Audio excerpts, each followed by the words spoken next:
guys, and welcome back to another tutorial. In today's video, I have more drills so you can master your back handspring.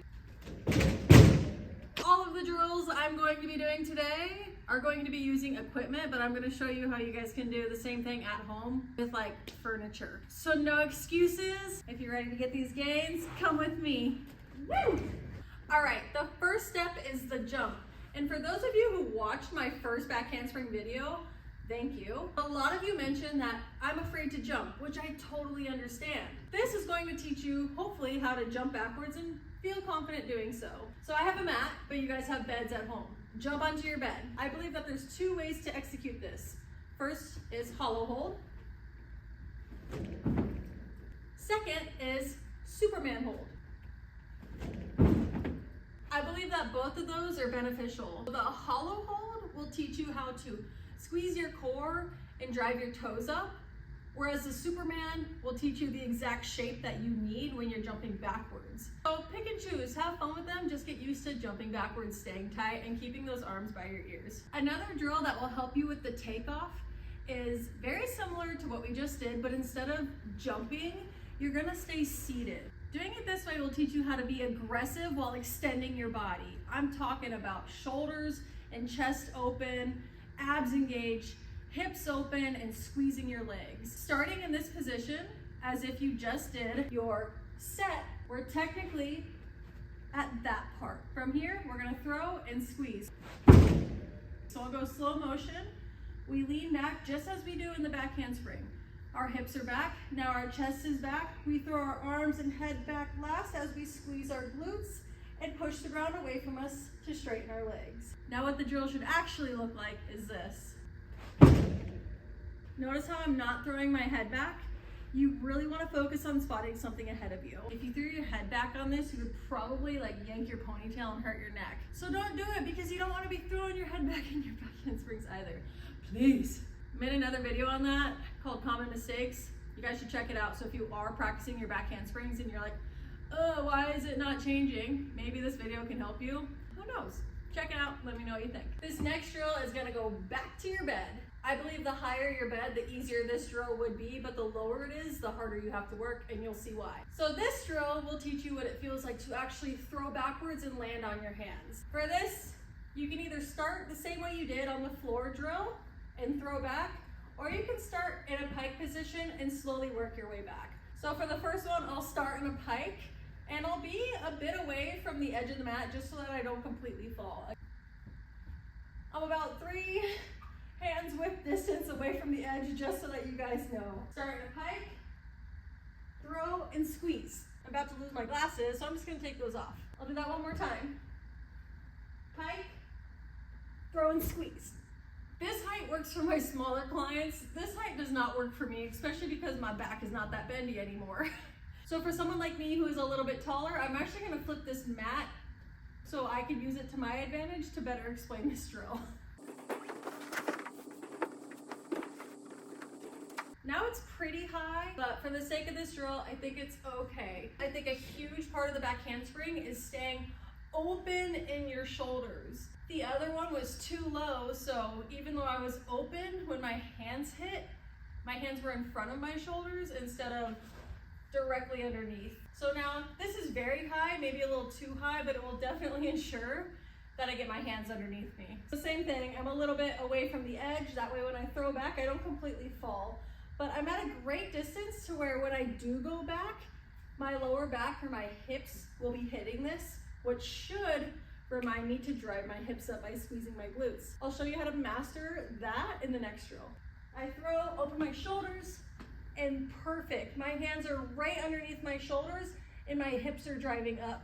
From here, I could drive my hips forward and snap down.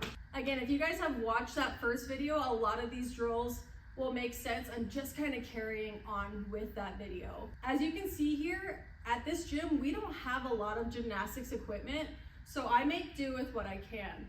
A lot of places have gymnastics wheels, and if you have that, that's great. At home, I think that we only have so much equipment, but that's not an excuse to not train.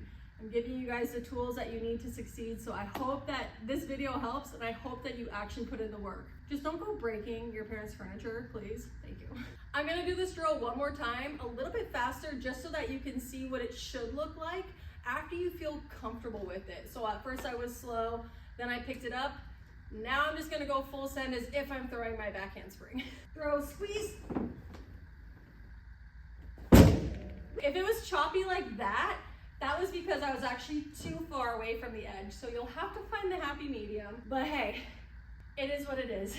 Throw, extend. Dang it. Bruh. That one felt so good, I'm not even gonna lie. But as you can see, it takes some practice and some getting used to. Just be careful if you guys are doing this at home. Be aware of your surroundings. The very last drill is one that I also have explained before, and it is the handstand snap down. But I realized I did not go into much detail of how to properly execute that drill so it translates to your skill.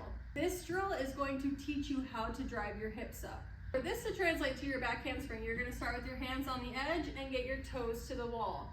What I really want you to think about is squeezing your glutes, driving your hips away from the wall so your toes come off. Just like this. Kick up, squeeze. So we're in a slight arch position. I'm squeezing my glutes, legs together. I'm slightly shrugging because that is what will happen when I hit my back handspring. And I'm just squeezing, squeezing, squeezing. So my feet come off the wall. We'll do that again. So you kick up, make sure your toes and ankles and knees are together. We're going to get the hips away from the wall by squeezing the glutes. Toes come off, and we snap down. What I don't want to see is this. That teaches you absolutely nothing. You should feel your glutes really working, but also your abs. If you don't feel them, keep trying until you do. Squeezing, 1, keeps you safe, and 2, makes everything cleaner.